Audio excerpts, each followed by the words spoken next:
7 del Evangelio de Juan. Juan capítulo 17. Y creo, hermanos, que si estuviéramos en el Antiguo Testamento, casi habría que decir: quítense el calzado de los pies, porque vamos a estar pisando tierra santa. Estamos entrando, por decirlo de alguna manera, en el lugar santísimo de la palabra de Dios. Juan capítulo 17. Estas cosas habló Jesús refiriéndose al discurso del aposento alto que estuvimos estudiando desde hace ya varios meses. Y levantando los ojos al cielo dijo: Padre, la hora ha llegado. Glorifica a tu Hijo para que también tu Hijo te glorifique a ti, como le has dado potestad sobre toda carne, para que dé vida eterna a todos los que le diste. Y esta es la vida eterna, que te conozcan a ti, el único Dios verdadero, y a Jesucristo, a quien has enviado. Yo te he glorificado en la tierra, he acabado la obra que me diste que hiciese.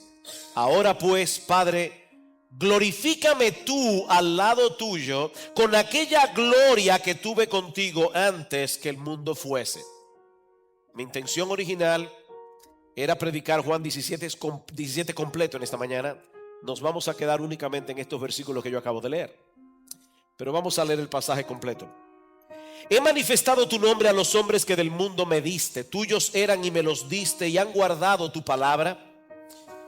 Ahora han conocido que todas las cosas que me has dado proceden de ti, porque las palabras que me diste les he dado, y ellos las recibieron y han conocido verdaderamente que salí de ti, y han creído que tú me enviaste. Yo ruego por ellos, no ruego por el mundo, sino por los que me diste, porque tuyos son, y todo lo mío es tuyo y lo tuyo mío, y he sido glorificado en ellos. Y ya no estoy en el mundo, mas estos están en el mundo, y yo voy a ti. Padre Santo, a los que me has dado, guárdalos en tu nombre, para que sean uno, así como nosotros. Cuando estaba con ellos en el mundo, yo los guardaba en tu nombre. A los que me diste, yo los guardé. Y ninguno de ellos se perdió, excepto el hijo de perdición, para que la escritura se cumpliese. Pero ahora voy a ti, y hablo esto en el mundo, para que tengan mi gozo cumplido en sí mismos. Yo les he dado tu palabra, y el mundo los aborreció, porque no son del mundo, como tampoco yo soy del mundo. No ruego que los quites del mundo, sino que los guardes del mal. No son del mundo, como tampoco yo soy del mundo. Santifícalos en tu verdad. Tu palabra es verdad. Como tú me enviaste al mundo, así yo los he enviado al mundo, y por ellos yo me santifico a mí mismo, para que también ellos sean santificados en la verdad. Mas no ruego solamente por estos, sino también por los que han de creer en mí por la palabra de ellos, para que todos sean uno, como tú, oh Padre, en mí y yo en ti, que también ellos sean uno en nosotros, para que el mundo crea que tú me enviaste. La gloria que me diste yo les he dado, para que sean uno, así como nosotros somos uno. Yo en ellos, tú en mí, para que sean perfectos en unidad, para que el mundo conozca que tú me enviaste y que los has amado a ellos como también a mí me has amado. Padre, aquellos que me has dado, quiero que donde yo estoy, también ellos estén conmigo, para que vean mi gloria que me has dado, porque me has amado desde antes de la fundación del mundo. Padre justo, el mundo no te ha conocido, pero yo te he conocido, y estos han conocido que tú me enviaste, y les he dado a conocer tu nombre, y lo daré a conocer aún, para que el amor con que me has amado tú a mí esté en ellos y yo en ellos. Vamos a orar. Padre, esta es una porción de tu palabra para la que ningún ser humano está preparado para predicar plenamente. Señor, suple tú en abundancia lo que al predicador le hace falta, para que Cristo sea exaltado en esta mañana, y todos aquí puedan ver su gloria, puedan ver su belleza, puedan ver su majestad. Padre, bendícenos, envía tu Espíritu, porque te lo pedimos en el nombre de Jesús. Amén. Una de las actividades más comunes de la vida cristiana es la oración. No todo el que ora es un verdadero creyente, pero todo verdadero creyente ora. Sin embargo, la oración es al mismo tiempo uno de los grandes misterios de la vida cristiana a la luz de la enseñanza bíblica sobre la soberanía de Dios. Dios conoce todas las cosas que ocurren en el mundo porque Él soberanamente ha decretado que ocurran. Ni siquiera un pajarito cae a tierra sin la voluntad de Dios, dice el Señor en Mateo 10:29. Y en Efesios capítulo 1 versículo 11 Pablo dice que Dios hace todas las cosas según el designio de su voluntad. Ahora, hermanos, si esto es así, ¿qué sentido tiene que oremos? Si Dios es soberano y Él hace todas las cosas según el designio de su santa y perfecta voluntad, ¿hace la oración alguna diferencia en las cosas que ocurren? ¿O es más bien un ejercicio que produce un cambio de actitud en aquellos que oran y por eso da resultado? Por ejemplo, una persona le pide a Dios en oración que le vaya bien en su trabajo. Ese mismo ejercicio de orar lo motiva a ser más responsable y esforzado. Su jefe lo nota, le da un ascenso y le sube el sueldo. Es de ese modo, dicen algunos, que funciona la oración, como una especie de placebo espiritual. ¿Saben lo que es un placebo? Es un medicamento que no hace nada, pero psicológicamente afecta al que se lo toma. Hay personas que tienen un dolor de cabeza, le dan un placebo que no es nada y le quita el dolor de cabeza porque hay un efecto psicológico en la persona que se toma el placebo. Y algunas personas dicen, es así como funciona la oración. Es un placebo espiritual que refuerza nuestra determinación y nos motiva a actuar de cierta manera. Pero mis hermanos, eso no es lo que la Biblia enseña acerca de la oración. Cosas ocurren cuando el creyente ora, porque el Dios soberano ha determinado usar la oración para llevar a cabo sus decretos y propósitos. Por eso decía Spurgeon, y me encanta esta frase, Spurgeon decía: la oración es una rueda indispensable en la maquinaria de la providencia divina. La oración es una rueda indispensable en la maquinaria de la providencia divina. Dice en Santiago capítulo 4 versículo 2 que no tenemos lo que deseamos porque no pedimos. Y en Mateo capítulo 7 versículo 7 dice el Señor: pedid y se os dará, buscad y hallaréis, llamad y se os abrirá, porque todo el que pide recibe, el que busca halla, y al que llama se le abrirá. Así que, mis hermanos, en vez de tratar de desentrañar el misterio de la oración, dedícate a orar. Dedícate a orar. Porque el Dios soberano, trascendente, todopoderoso es también un Dios personal que sostiene con los suyos una relación eminentemente personal. Él quiere que tengamos comunión con Él. Él quiere que hablemos con Él. Y cuando lo hacemos, Él escucha y actúa. Mis hermanos, cosas ocurren en esa interacción de Dios con sus hijos. Así que si queremos tener una vida cristiana saludable y vigorosa, tenemos que aprender a vivir en el centro de la tensión que produce ese misterio entre la soberanía de Dios y nuestra vida de oración, como vemos claramente en este pasaje que vamos a considerar en la mañana de hoy en Juan 17. Miren, mis hermanos, si la oración del creyente es un misterio, y es un misterio, pero si la oración del cristiano común y corriente es un misterio, ver a Dios el Hijo orando al Dios el Padre es muchísimo más misterioso todavía.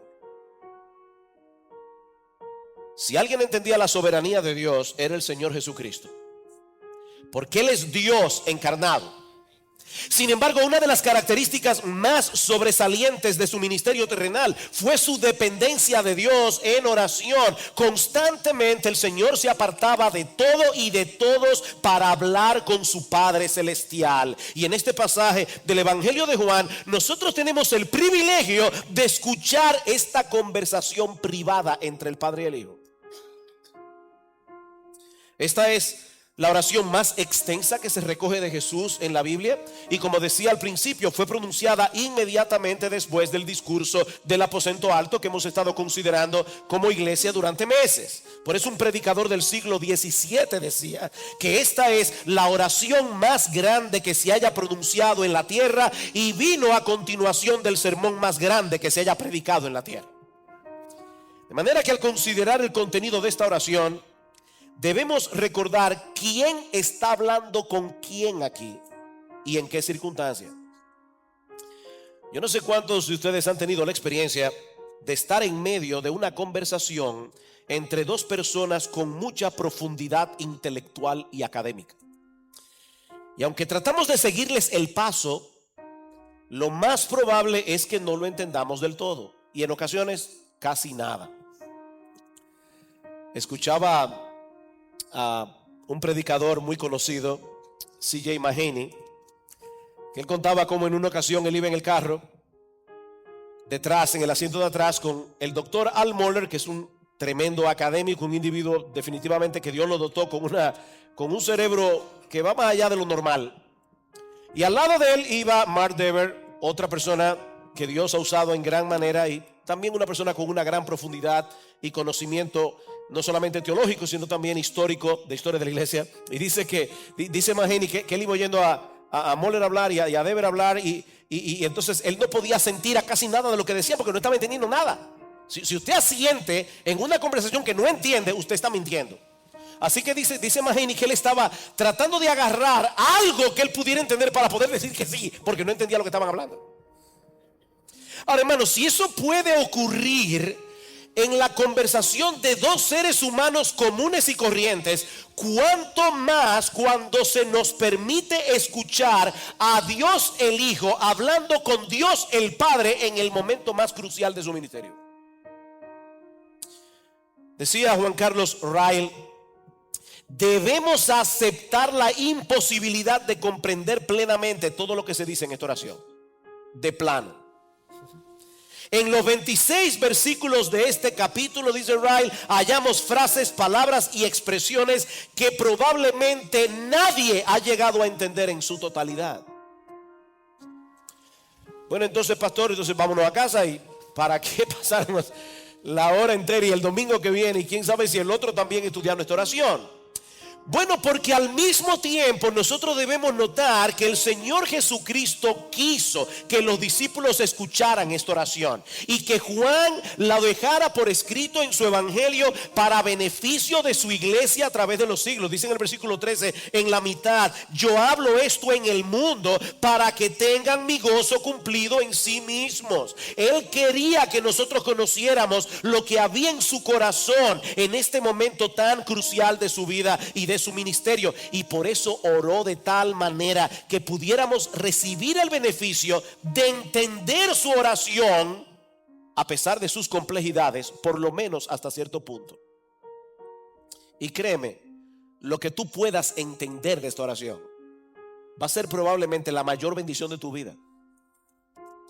Ahora, con esto en mente, lo único que vamos a hacer en esta mañana es considerar la primera petición del Señor Jesucristo en los versículos 1 al 5. Como les decía, yo, ¿verdad? En mi locura creía que iba a poder exponer los 26 versículos de este capítulo en un solo sermón. Eso tendrá que esperar la semana próxima. ¿Qué hace Jesús en los primeros 5 versículos de este capítulo? Bueno, ha llegado la hora de concluir la obra de salvación que Cristo vino a llevar a cabo en la tierra. En unas pocas horas Jesús sería arrestado y condenado a morir en la cruz del Calvario. Y es en ese contexto que Jesús le pide al Padre que le glorifique a Él, para que Dios el Padre reciba gloria a través de la glorificación del Hijo. Esa es la petición.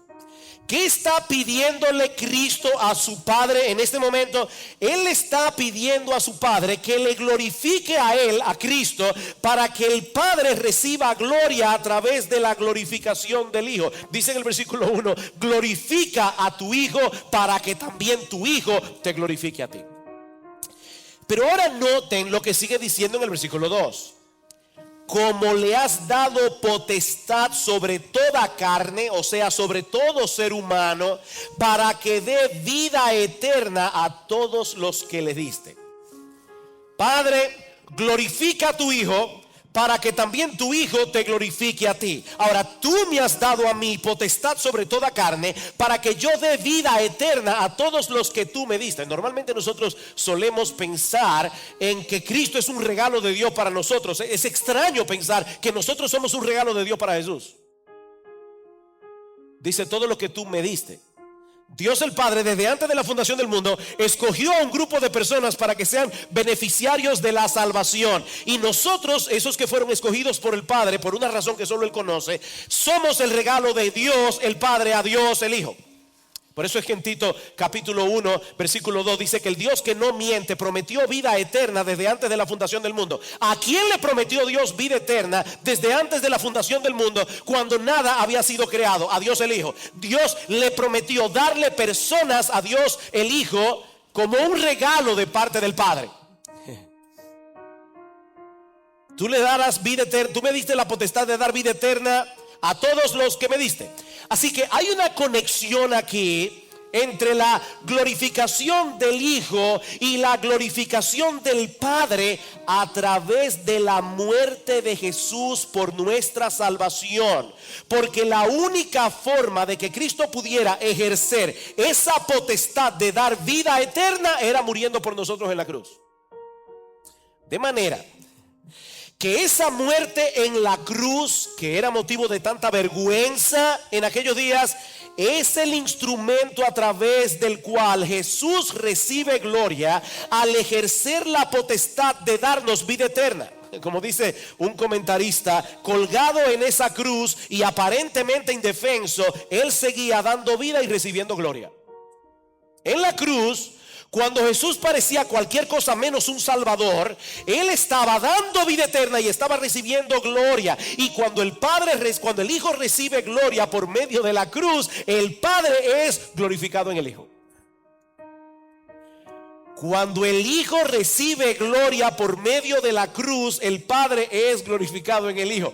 Mis hermanos, la gloria de Dios, una frase que nosotros usamos muchas veces, la gloria de Dios no es otra cosa que el conjunto de características que hacen de nuestro Dios el ser más extraordinario, el ser más impresionante, el ser más digno de admiración de todo el planeta. Su gloria lo hace hermoso y atractivo para todo aquel que tiene ojos para verlo.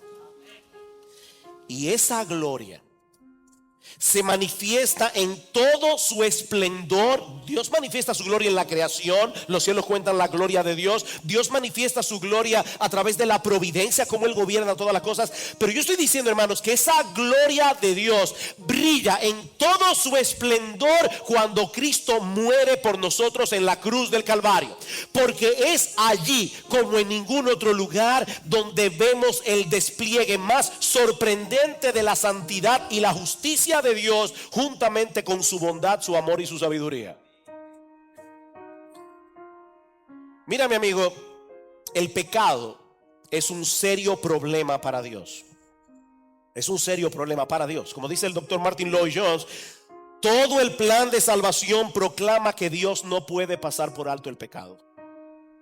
Dios no puede hacerse de la vista gorda con nuestras iniquidades y transgresiones. Así que para Dios poder salvarnos y darnos vida eterna, alguien tenía que pagar nuestra deuda. Alguien tenía que satisfacer la justicia perfecta de Dios. ¿Y cómo ocurre eso? Bueno, Pablo dice en Romanos capítulo 6 versículo 23 que la paga del pecado es la muerte. Lo que merece el pecado es la muerte. Así que alguien tenía que morir en nuestro lugar. Alguien tenía que recibir el castigo que nosotros merecemos para que pudiéramos ser perdonados, reconciliados con Dios y darnos vida eterna. Y eso fue precisamente lo que hizo nuestro Señor Jesucristo en la cruz del Calvario. Él paga nuestra deuda para que nosotros recibamos gratuitamente el beneficio de su justicia. Por eso Pablo concluye Romanos 6:23 de esta manera: la paga del pecado es muerte, mas la dádiva de Dios es vida eterna en Cristo Jesús, Señor nuestro. Hay un contraste aquí entre la paga y la dádiva. Lo que merecíamos como paga era la muerte. Lo que recibimos a cambio es el regalo de la vida eterna por medio de la muerte de Cristo. De ese modo, el Hijo recibe gloria y el Padre es glorificado en el Hijo, porque solo Dios pudo haber concebido semejante plan de salvación. Solo Dios pudo estar dispuesto a pagar un precio tan alto, la vida de su Hijo, para salvar a pecadores que lo aborrecían, y no simplemente para perdonar sus pecados y llevarlos al cielo, sino para concederles el enorme, inmenso, extraordinario, sobrecogedor privilegio de conocerle a Él y tener comunión con Él. Por eso es que Cristo aclara en el versículo 3: y esta es la vida eterna. Tú me diste potestad para yo dar vida eterna. Bueno, esta es la vida eterna: que te conozcan a ti, el único Dios verdadero, y a Jesucristo a quien has enviado. Esa es la vida eterna, que te conozcan a ti. La palabra conocimiento que se usa aquí habla de una relación experimental con alguien, no simplemente de recibir información. Así que lo que Jesús está diciendo es que la vida eterna consiste en poder experimentar una relación personal y constante con el Padre y con el Hijo. No se trata de una vida que no se acaba nunca, sino de poder disfrutar, oigan esto mis hermanos, de poder disfrutar el mismo tipo de relación que disfrutan entre sí las tres personas de la Trinidad. Eso es la vida eterna. Vayan conmigo a Juan 14, texto que estudiamos hace unos domingos atrás.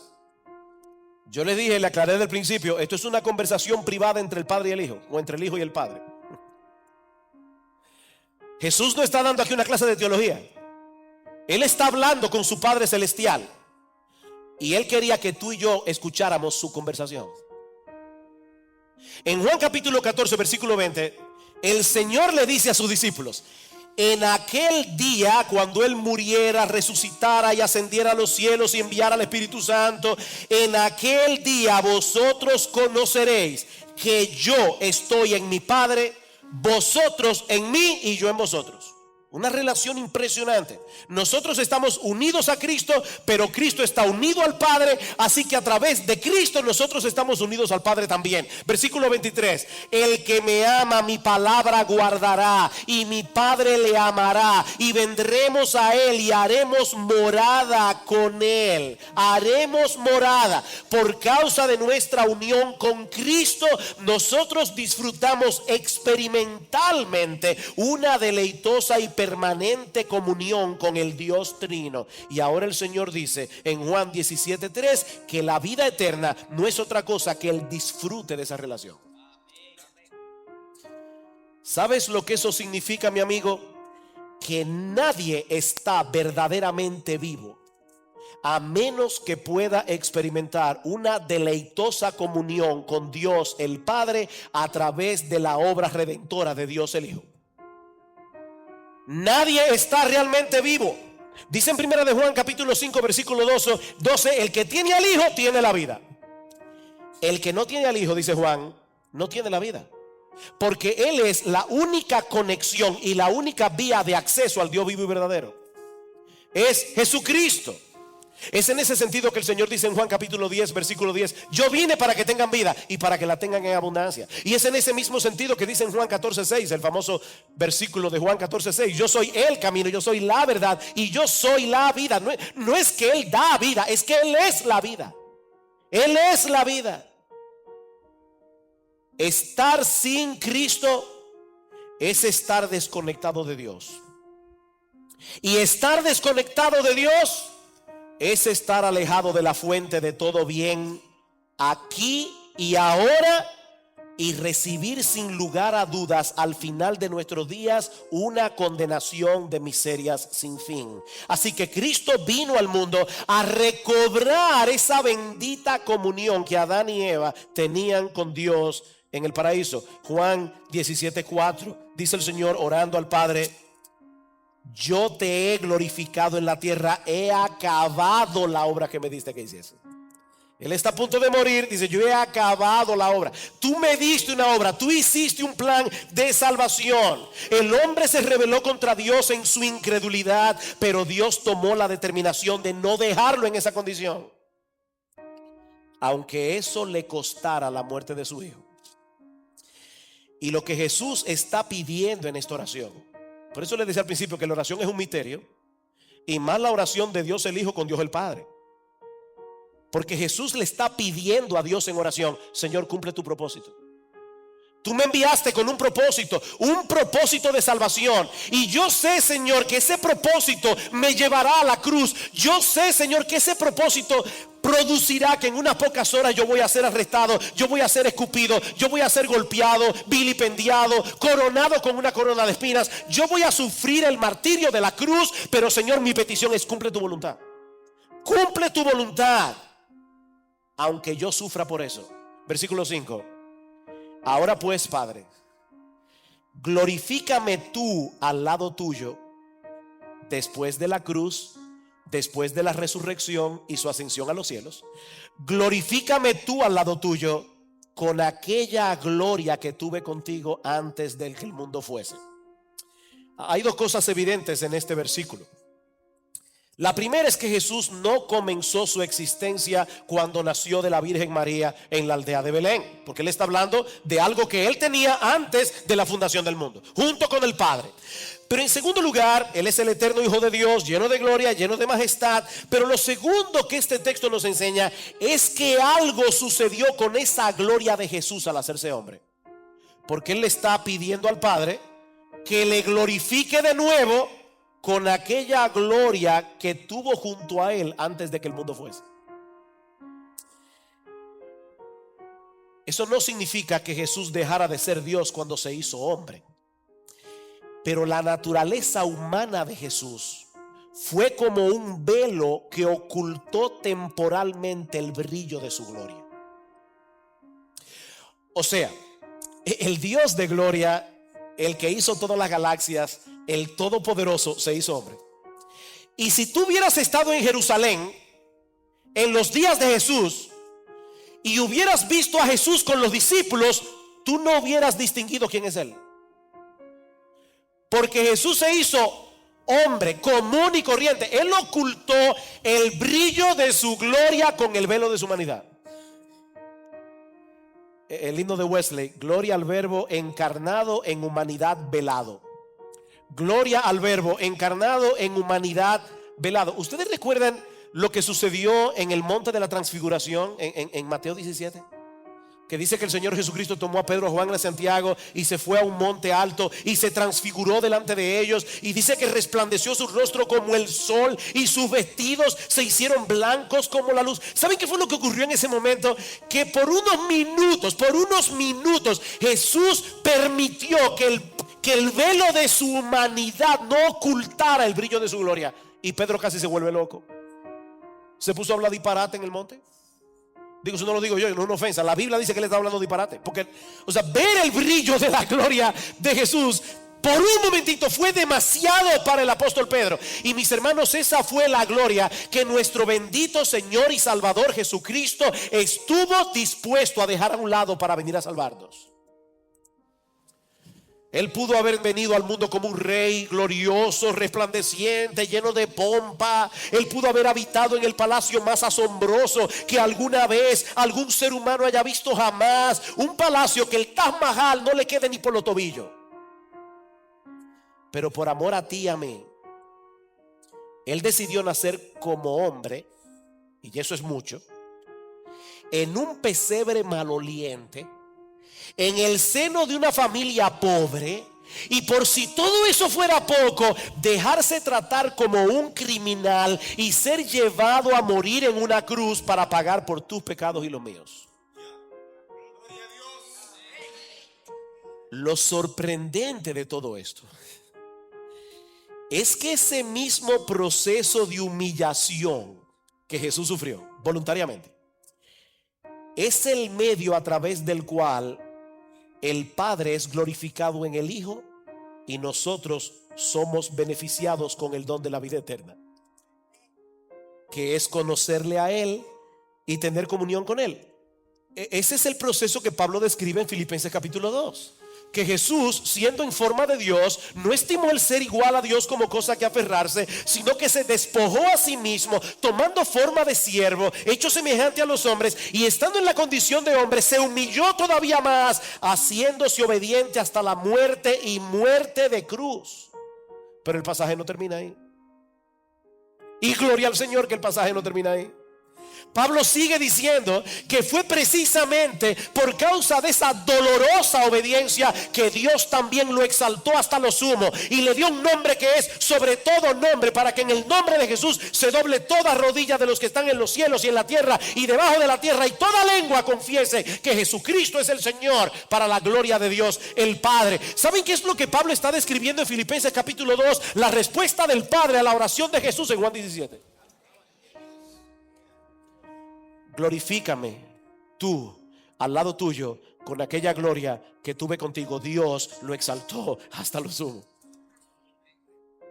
Jesús recibe gloria por causa de su humillación. El Padre es glorificado en la humillación y la gloria del Hijo, y nosotros recibimos de pura gracia el perdón de todos nuestros pecados y el don de la vida eterna.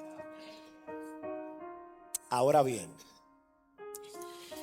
a la luz de todo lo que hemos visto hasta aquí, ahora yo les pregunto, ¿cuál era la mayor preocupación del Señor Jesucristo en esa primera petición de Juan 17? ¿Era su propia gloria? ¿Era la gloria del Padre? ¿O era nuestra salvación? ¿Cuál es la preocupación de Jesús? Porque algunos comentaristas le llaman a estos primeros 5 versículos: Jesús ora por sí mismo. Y yo creo que eso no es exactamente lo que está pasando aquí. ¿Cuál era la preocupación de Jesús? ¿Era su propia gloria? ¿Era la gloria del Padre? ¿O era nuestra salvación? Mis hermanos, si algo aprendemos de este pasaje es que no se trata de una cosa o la otra, sino más bien de una cosa por causa de la otra. Vean una vez más lo que dice el versículo 13 a partir de la mitad del versículo: yo hablo esto en el mundo, dice el Señor, para que tengan mi gozo cumplido en sí mismos. Yo hago, Padre, esta oración privada a ti, audiblemente, porque yo quiero que ellos la escuchen. Yo quiero que Juan la escriba inspirado por el Espíritu Santo. Yo quiero que mis hijos a través de toda la historia sepan que yo te pedí eso a ti, para que tengan mi gozo cumplido en sí mismos. Jesús quería que los discípulos entendieran que la gloria del Padre a través de la gloria del Hijo es el punto focal del plan de salvación, y que nuestro gozo depende, óyeme bien mi hermano, nuestro gozo depende de saber esa realidad y vivir en consecuencia. Mi hermano, tú y yo necesitamos entender lo que Jesús está pidiendo aquí. La mayoría de nosotros venimos a la iglesia esperando que el predicador toque algún tema relevante, ¿verdad que sí? Por supuesto, para nosotros la palabra relevante significa: yo quiero que me hable de cómo luchar eficazmente con la ansiedad. Yo quiero que me hable de cómo luchar con la ira. Yo quiero que el predicador me explique a través de la palabra cómo yo puedo vencer el temor, cuáles son los principios que me van a ayudar a tener un mejor matrimonio, cómo yo puedo criar mejor a mis hijos. Y no me malentiendan, hermanos, no es que haya nada de malo en abordar estos temas desde el púlpito. Ahora déjenme hacerles una pregunta, y por favor sean honestos. Sean honestos. Si el miércoles en el culto de oración se hubiera avisado de antemano: el pastor Sugel este domingo en la mañana va a predicar acerca de la glorificación del Padre a través de la glorificación del Hijo, ¿cuántos habrían venido a la iglesia hoy en la mañana entusiasmados y pensando: wow, eso era exactamente lo que yo necesitaba oír? No sea deshonesto. ¿Saben qué, mis hermanos? Pocos temas pueden ser más relevantes que este, para nuestra vida aquí y ahora. ¿Saben por qué hay tantas personas en el mundo sufriendo crisis de ansiedad y de temor, incluyendo a muchos que profesan ser cristianos? Porque esta es una generación subjetiva, sumamente individualista y altamente egocéntrica. Esa es la maldición de esta generación. Y cuando una persona está demasiado centrada en sí misma, pendiente de sus propios sentimientos y emociones, el temor y la ansiedad serán un resultado inevitable. Lo triste, mis hermanos, es que en muchas iglesias, probablemente sin quererlo, se está llevando a los cristianos a estar demasiado enfocados en ellos mismos. Honestamente me dio pena. Como pastor se lo digo, me dio pena que muchos de ustedes se perdieran la conferencia de la adoración. Nosotros necesitamos aprender a adorar a Dios, porque la tendencia de nuestro corazón es adorarnos a nosotros mismos. Y las iglesias, vuelvo y repito, sin quererlo, muchas veces están motivando a los cristianos a vivir centrados en ellos mismos. Desde los temas que se predican hasta los himnos que se cantan, casi todo gira en torno al hombre y su experiencia, en vez de girar en torno a Dios y su gloria. Decía Martin Lloyd-Jones, y eso hace unas décadas atrás, ya Lloyd-Jones murió en el 81. Estamos en el 2014, 2015. Decía Martin Lloyd-Jones que la mayor carencia en nuestra adoración y en la práctica de la fe cristiana es la falta de un sentimiento de asombro, un sentimiento de adoración y de alabanza. Estamos demasiado absortos en nuestro estado de ánimo, dice Lloyd-Jones, y por los beneficios que el evangelio puede reportarnos a corto plazo, en vez de preocuparnos más por entender mejor la esencia de ese evangelio y al Dios con el cual hemos sido reconciliados a través de la obra de Cristo. En palabras más sencillas, lo que estoy diciendo, mis hermanos, es que el cómo me hace sentir esto ha venido a ser mucho más importante a quién es ese Dios al cual yo adoro y en el cual confío. ¿Y saben lo que eso produce a la larga? Más egocentrismo, más subjetividad y más personas con problemas emocionales. Miren, mis hermanos y amigos que están aquí en esta mañana, nuestro ego es un eje demasiado débil para hacer girar toda nuestra vida en torno a él. ¿Oíste eso? Nuestro ego, nuestro yo, es un eje demasiado débil para que nuestra vida entera gire en torno a él. ¿Cuál es la solución? Escuchen una vez más lo que dice el doctor Martin Lloyd-Jones. En última instancia, la verdadera cura, y él era médico, de paso, doctor en medicina y pastor y teólogo. Dice el doctor Martin Lloyd-Jones, en última instancia, la verdadera cura para la mayor parte de nuestros males subjetivos es sentirnos tan extasiados ante la hermosura y la gloria de Cristo que no nos quede tiempo para pensar en lo más mínimo en nosotros mismos.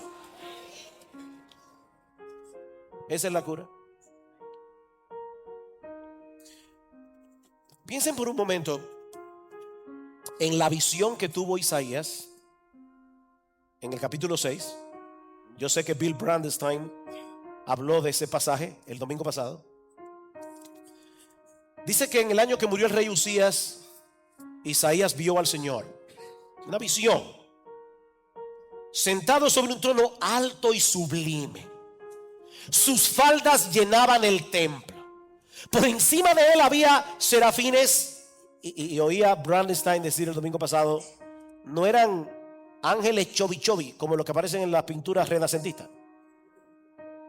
Esos angelitos gorditos, no, estos ángeles no eran chovi, eran terribles. Era la contemplación de algo como para que una gente se cayera muerto ahí. Serafines. Cada uno tenía 6 alas, con 2 cubrían su rostro, con 2 cubrían sus pies, con 2 volaban y el uno al otro daba voces diciendo: Santo, Santo, Santo, Jehová de los ejércitos. Y otro grupo de serafines les respondía: toda la tierra está llena de su gloria. Y los quiciales de las puertas se estremecieron con la voz del que clamaba, la casa se llenó de humo. ¿Ustedes creen que después de esa experiencia Isaías estaba preocupado porque tenía unas cuantas libras de más? ¿O porque llegó al templo el sábado y un hermano le pasó por al lado y no lo saludó? Mis hermanos, cuando un hombre adquiere la perspectiva de Dios que tuvo Isaías, las cosas triviales desaparecen. Nosotros somos una generación que vive absorta en cosas que son estúpidas y que son triviales y que no valen la pena. Por eso es tan importante colocar esta oración en su contexto. Al final del discurso del aposento alto, ¿ustedes recuerdan cuál era el problema de los discípulos esa noche? Ellos estaban confundidos, ellos estaban turbados, porque Jesús se iba. Y el Señor les hace ver en el discurso que su partida era necesaria para el beneficio de ellos. Pero ahora, a través de su conversación privada con el Padre, los está ayudando a entender que hay un propósito más alto en todo lo que Él vino a hacer a este mundo, y era la gloria del Padre a través de la gloria del Hijo. Es de eso que se trata todo esto.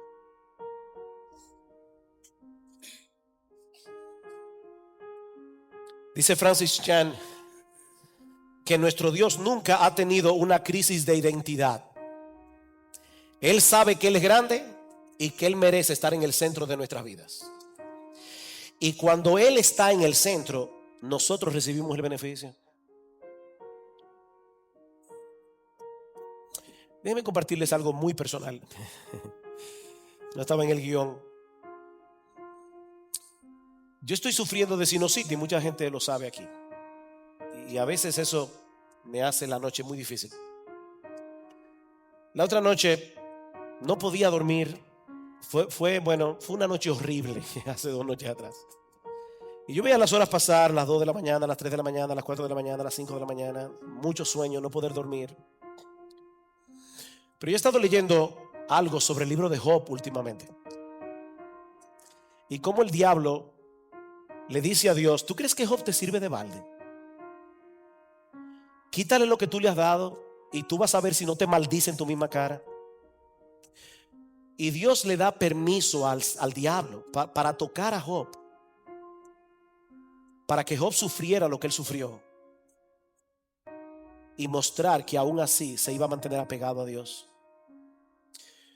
Yo le decía a mi esposa ayer, hubo momentos anoche en que yo me desesperé mucho, pero venía esto a mi mente y yo decía: Señor, si todo esto es para que yo pueda mostrarle al mismo diablo que tú me bastas, aunque yo no duerma. Amén, gloria a ti. Está bien, Señor, no es lo que yo quiero. Eso no me quitó la desesperación, pero me dio otra perspectiva. Yo le decía a Gloria en estos días hablando, cuán importante es la teología. Cuán importante es la teología para tener tu corazón en calma, para poder lidiar con estas cosas. Mis hermanos, ¿qué puede ser más eficaz para erradicar de nuestras almas el temor y la ansiedad que contemplar nuestros problemas a la luz de la gloria de Jesús? ¿Qué puede ser más mortal para nuestro orgullo, para nuestro egoísmo, para nuestro apego a las cosas de este mundo que una dosis diaria de la contemplación de esa gloria? No hay un tema en la vida cristiana que no esté relacionada con esto. Cuando Pablo quiso despertar la generosidad de los creyentes en la ciudad de Corinto, yo estaba pensando en estos días, ¿cómo es eso de que Dios ama al dador alegre? ¿Por qué Dios ama al que da alegremente? No al que da diciendo: tengo que dar mis ofrendas cada domingo a la iglesia porque si no me va a partir un rayo. No, Dios no ama ese tipo de personas. Dios ama al dador alegre porque el dar alegremente refleja mucho de lo que hay en el corazón. El dar alegremente refleja que para ti tu Dios no es el dinero. El dar alegremente muestra claramente que tu confianza está en Dios, no en tu cuenta bancaria. Y por eso Dios ama al dador alegre, porque eso revela mucho el corazón de un hombre. Y cuando Pablo quiso despertar la generosidad de los corintios, ¿Cuál es el argumento que él usa? Ya conocéis la gracia de nuestro Señor Jesucristo, que por amor a vosotros se hizo pobre siendo rico, para que vosotros en su pobreza fueseis enriquecidos. Padre, glorifícame tú al lado tuyo con aquella gloria que tuve contigo antes que el mundo fuese.